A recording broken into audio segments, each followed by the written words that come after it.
PH பார்த்துட்டோமா? 9th பார்த்தோம். பிஹெச்சோட இது எல்லை ரேஞ்ச் எதுலேருந்து எது வரைக்கும் இருக்குது? 0 to 14. பிஹெச் ஸ்கேலில் கால்குலேஷன்லாம் நமக்கு தேவையில்லை. சரி, 7 இருந்தால் என்னது? நியூட்ரல். 7க்கு மேலே போச்சுன்னா பேஸ் காரம். கீழே வந்துச்சுன்னா ஆசிட். 1 பிஹெச் 1 என்னது? நல்ல ஸ்ட்ராங்கான ஆசிட். இது ஸ்ட்ராங்கான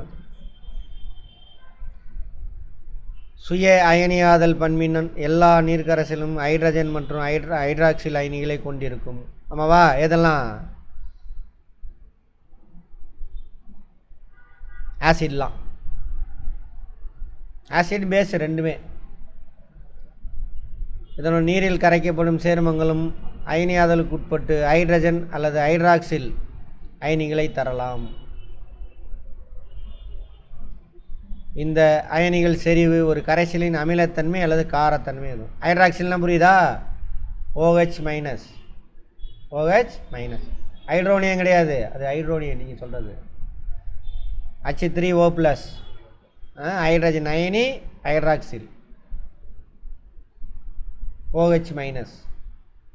இது வந்துட்டு இதை வெளியிட்டால் அமிலம், இதை வெளியிட்டால் காரம். பிஹெச் அளவுகள் ஒரு கரைசலின் ஹைட்ரஜன் அயனி செறிவை அளக்க உதவும் அளவீடு. பொட்டன்ஸ் எங்கேருந்து? ஜெர்மானிய மொழியிருந்து. பவர், பொட்டன்ஸ் அப்படின்னா பவர். இதெல்லாம் வேண்டாம் விடுங்க. சாரன்சன் அதெல்லாம். பிஹெச் அளவீடு எதுலேருந்து எது வரைக்கும் இருக்கும்? அமிலங்கள் மதிப்பு எவ்வளோ இருக்கும்? 7ஓட குறைவு. காரங்கள் மதிப்பு அதிகம். நடுநிலை கரைசல் 7. இந்த ஃபார்முலாலாம் இருக்குது, அதெல்லாம் நமக்கு தேவையில்லை.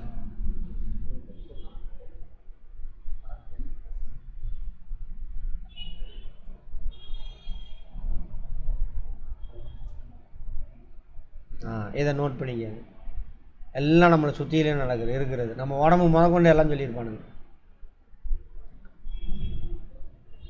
இதை காரம், இது அமிலமா? சரி. HCl என்னது?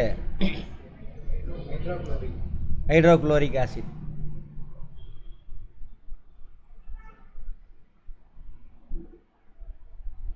என்னது 0 போட்டிருக்கான்? என்னவா? ஓ, அந்த அளவுக்கு இருக்கா?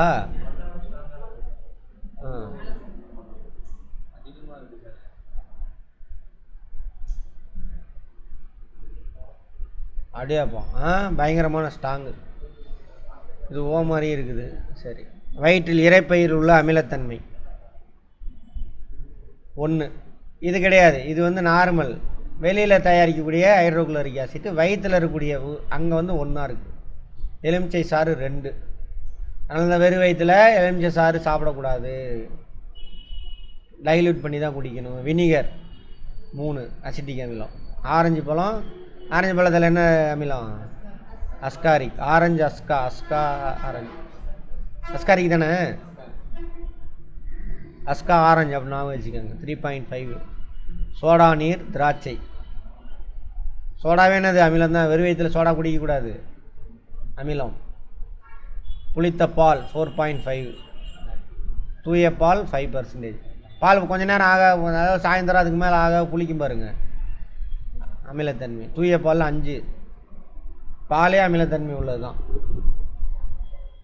மனிதனின் உமிழ்நீரும் அமிலத்தன்மை உள்ளது தான். 6 to 8. அமிலம் காரம் உடல்நிலைக்கு தகுந்த மாதிரி மாறும். காரத்தன்மைக்கு மாறிச்சுன்னா என்ன வரும்? கசக்கும். அதெல்லாம். தூய நீர் 7. தக்காளி சாறு 4.2 ஆசிட். காஃபி டீயும் அதே மாதிரி தான். எல்லாமே என்னது? அமிலம். வெறும் வயிற்றில் சாப்பிடக்கூடாது. நல்லா பிஸ்கட். இந்த வேலைக்கு சுற்றிக்கிட்டு மார்க்கெட்டிங் உங்கள் சொந்தக்காரன் யாராவது இருப்பாங்க, வேலைன்னு பணத்துக்கு ஓடிட்டு சுற்றிக்கிட்டே இருப்பாங்க, சாப்பிட மாட்டாங்க நேரத்துக்கு. அங்கே டீயே குடித்து வயிறெல்லாம் முன்னாடி அல்சர் வந்துடும். டாக்டர்கிட்ட போனீங்கன்னா அந்த மாத்திரைலாம் சாப்பிடுங்கன்ட்டு அப்புறம் ஒரு அட்வைஸ் பண்ணுவார். வெறும் டீ சாப்பிடாதீங்க. அவர் தொழில் அப்படிங்கம்பார். வெறும் டீ சாப்பிடாதீங்க, 2 பிஸ்கட்டை தொட்டு சாப்பிடுங்க அப்படிம்பாங்க. அப்போ நான் பிஸ்கட்டு பேலன்ஸ் பண்ணும், டைல்யூட் பண்ணும். சரியா? ரைட், இதெல்லாம் நீங்கள் லைஃப்பில் யூஸ் பண்ணணும், அதுக்கு தான் படிக்கிறது. இரத்த பிளாஸ்மா, ரத்தத்தில் என்னென்ன இருக்கும்? பிளாஸ்மா என்ன கலரு? கலர்லெஸ். அதில் என்னென்னலாம் இருக்கும் பிளாஸ்மாவில்? ஆன்டிபாடிஸ்லாம் இருக்குல்ல, கண்டுபிடிச்சதில்ல, நோய் எதிர்ப்பு இதெல்லாம் அதோட மாதிரிலாம் அதில் தான் ஒழிச்சு வச்சுருக்கோம். அதில் தான் சாப்பாடெல்லாம் போகும் உடம்புக்கு. பிளாஸ்மா செல்லா உயிர் உள்ளதா உயிரற்றதா? பிளாஸ்மா உயிரற்றது. அது ஒரு சும்மா ஒரு மேட்ரிக்ஸ். அதில் ரத்தத்தில் உயிர் உள்ளது எது? 3 அணுக்களா? 3 பேர் தான் இருக்கானுங்க அணுக்கள். சிவப்பணு, வெள்ளையணு, ரத்தத்தட்டு. இவங்க தான் செல்ஸ், உயிர் உள்ளது. இவங்களும் எதில் தான் ஒட்டிக்கிட்டு இருப்பாங்க? இந்த பிளாஸ்மாவில் தான் இருப்பாங்க. சரியா? இப்போ சர்க்கரை கரைசலில் தண்ணியில் தானே இருக்குது, சர்க்கரையெல்லாம் ஒழிஞ்சிக்கிட்டு இருக்கா? அது மாதிரி அந்த தண்ணி தான் இது அப்படின்னு வச்சுக்கோங்க. அதில் சர்க்கரை ஒழிஞ்சிக்கிட்டு இருக்குல்ல, அதான் ஆர்பிசி, டபிள்யூபிசி, லொட்டுஸ்கெல்லாம் நம்ம சாப்பிட்ற சாப்பாடு, கழிவு எல்லாம் அதில் தான் இருக்கும். செல்லுலேருந்து எடுத்துகிட்டு வரதில்ல கழிவு, அதெல்லாம் அதில் தான் இருக்கும். முட்டை வெள்ளைக்கரு பேஸாமா பார்த்துக்கோங்க, 8. கடல் நீர் 8 பேஸ். சமையல் சோடா 9 பேஸ். அமில நீக்கி 10. எதில் அமில நீக்கியாக பயன்படுத்துகிறோம்? ஆஸ்பிரின் வந்துட்டு வலி நிவாரணி. அது அமிலம் அது மாதிரி இருக்கும். வலி நீக்கிய அமில நீக்கி எப்படி அதுவாக இருக்கும்? ஜெலிசில் மாத்திரையில் என்னங்க இருக்கு?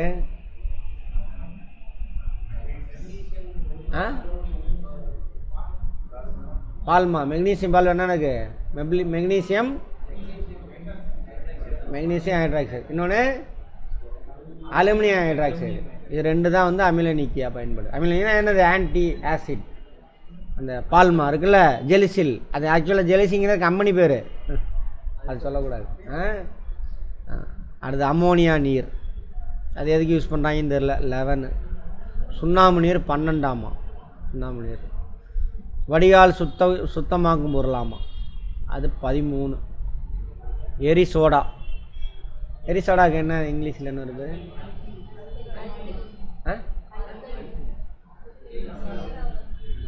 அல்கலி, அது காமன் நேமு. எரிசோடாக்கு என்னது? காஸ்டிக் சோடாவா? காஸ்டிக் சோடா இந்த எரிசோடா. அல்கலிங்கிறது காமன் நேமு. நிறைய அல்கலி இருக்குது, தண்ணியில் கரையக்கூடிய பேஸ் எல்லாமே அல்கலி தான். இதுக்கு சயின்டிஃபிக் நேமு சரி எரிசோடாங்கிறது. ஆமாம். மெக்னீசியம் பால்மா 10. நிறங்காட்டி இதெல்லாம் அதை வச்சு நிறங்காட்டும். அதை வச்சு 7 வந்து பச்சை.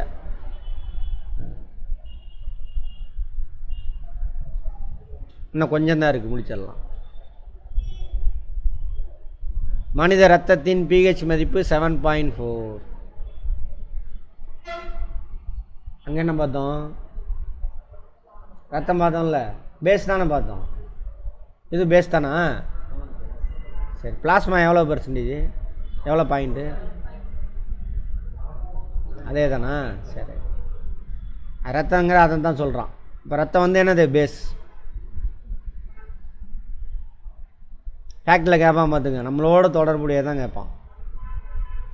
தாவரங்களும் விலங்குகளும் pH சார்ந்த உணர்வுள்ளவையா? ஆமாம். நமது உடலானது 7 முதல் 7.8 வரை இருக்கும் pH.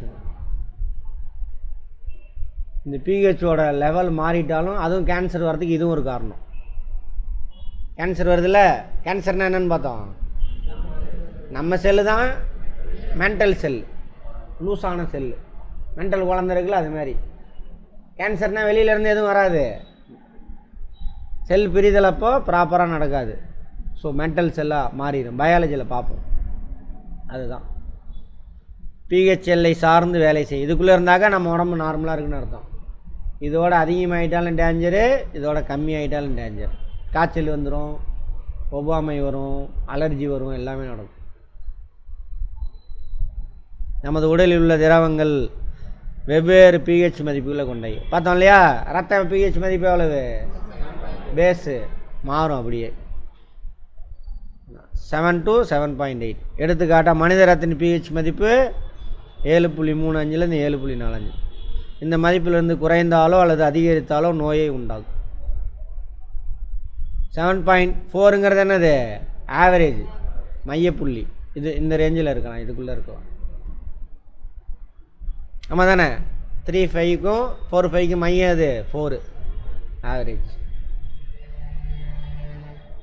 மேக்ஸ் தெரிஞ்சால் தான் நம்ம ஃபிசிக்ஸு, கெமிஸ்ட்ரி, பயாலஜி எல்லாமே கற்றுக்கலாம். எக்கனாமிக்ஸ் வரைக்கும் மேக்ஸ் தெரியலாம் கற்றுக்க முடியாது. மனித செரிமான மண்டலத்தின் pH மதிப்பு. செரிமான மண்டலம் எங்கே? வாயில் போட்டு இறைப்பை, சிறுகுடல், பெருகுடல் வெளியே போகிற வரைக்கும். அதோட pH மதிப்பு எவ்வளோவா? 2. ஆசிடு.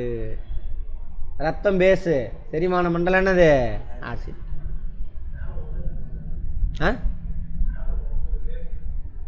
இது எல்லாத்தையும் சேர்த்து சொல்கிறானுங்க. அது வந்துட்டு இறைப்பை நீரா? நீர்னு சொல்லியிருப்பான், இறைப்பை நீர். இது மொத்தமாக சேர்த்து சொல்கிறான். கம்பேர் பண்ணிக்க. இறைப்பை அந்த மாதிரி, இது உமிழ் நீர் எல்லாம் சேர்த்தி செரிமானம். பாருங்க, இறைப்பை மட்டும் அது ஒன்று. திரவத்தின் தோராயமானதா? சரி, ரைட். தோராயமான மதிப்பு அது இறைப்பை. அங்கே வார்த்தையை கவனிங்க. அதே தான் இங்கே 1 போட்டிருக்கான், அங்கே தோராயமாக 2 போட்டிருக்கான். ஒரே அளவாலாம் இருக்காது, கரெக்டாக முன்ன இருக்கும். அதனால் ரெண்டையும் பிடிச்சி வச்சுக்கோங்க. pH மாற்றம் பற்சிதைவுக்கு காரணம். ஆமாவா? உமிழ்நீரோட pH 6.5லேருந்து 7.5க்குள்ளே இருக்கலாம். நமது பற்களின் மேற்பரப்பு படலமானது கால்சியம் பாஸ்பேட். இதான் கால்சியம் பாஸ்பேட். அந்த மேலே உள்ள பல்லுக்கு மேலே உள்ள எனாமல். இதுதான் strongest material in human being body. சரியா? பல்லு கிடையாது, பல்லு மேலே பூச்சிட்டு கூட அந்த பல எனாமல் இருக்குல்ல, அது கால்சியம் பாஸ்பேட். பல்லு கால்சியம்னால் ஆனது, இது கால்சியம் பாஸ்பேட் மாலிகுல், மூலக்கூறு. கடினமான பொருளால் ஆனது. ஏனெனில் உமிழ்நீரின் pH மதிப்பு 5.5 கீழே குறையும் பொழுது பற்களின் மேற்பரப்பு படலம் பாதிக்கப்படுகிறது. எனினில் வரக்கூடாது, எனினும் அப்படி போடணும். இது பற்சிதைவு ஏற்படுகிறது. கேவிட்டி பார்த்தோம் இல்லையா? பொதுவாக நாம் பயன்படுத்தும் பற்பசைகள் காரத்தன்மை கொண்டவை. ஏன் pH மதிப்பு குறையுது? பாக்டீரியா அவங்களோட கழிவு. அதெல்லாம் இவை கூடுதல் அமிலத்தன்மை நிலையாக்கம் செய்து பற்சிதைவை தடுக்குது. எது? பற்பசை. பல் பொடியிலிருந்து பற்பசைலாம். மண்ணின் pH மதிப்பு.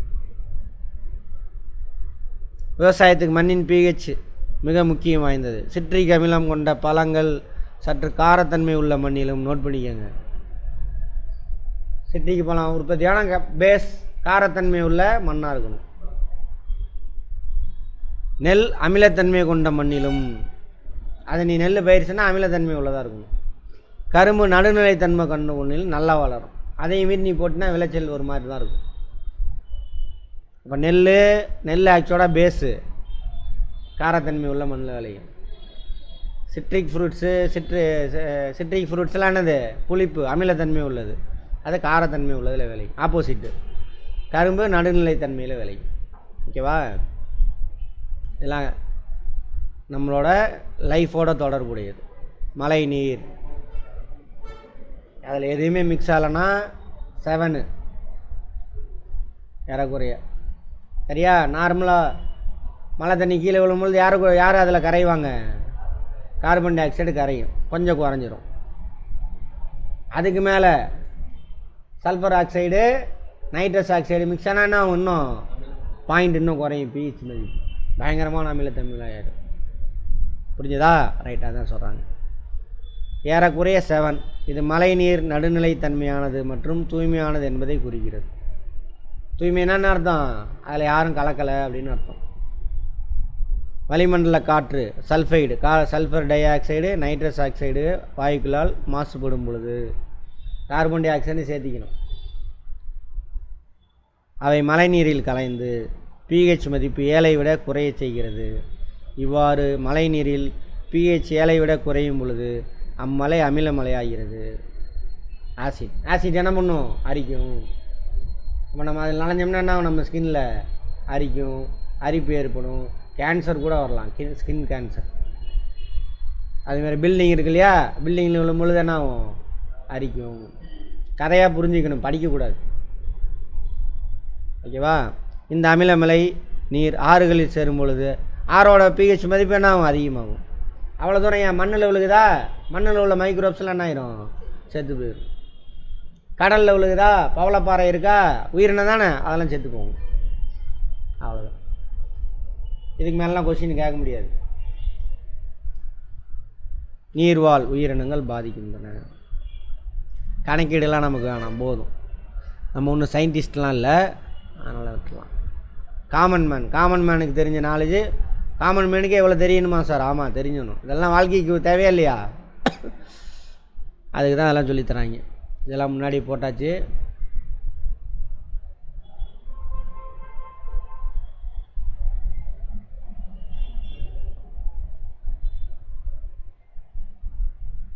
அமிலம் மற்றும் காரத்திற்கு இடையான வினை டேஸ் என்று அழைக்கப்படுகிறது. நடுநிலையாகும். ஹைட்ரோகுளோரிக் அமிலத்துடன் லித்தியம் உலோகம் வினை புரியும் பொழுது டேஸ் வாயு. என்ன வாயு? ஹைட்ரஜன் வாயு. பனிக்கட்டி உருகுதல் செயலில் நிகழும் சமநிலை.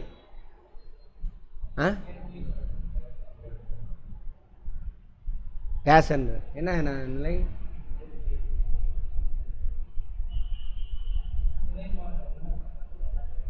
சமநிலை, நிலை மாற்றம் நடக்குது.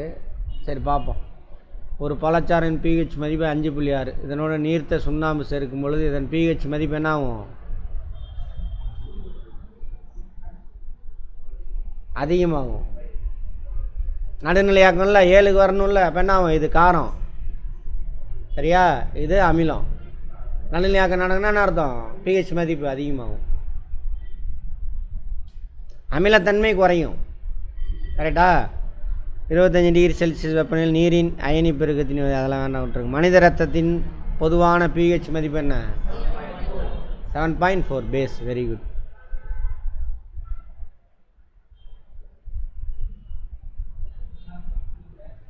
வேதி எரிமலை டேஸ் வகை வினைக்கு எடுத்துக்காட்டு. வெப்ப உமிழ் வினையா கொள்வினையா? உமிழ் வினை.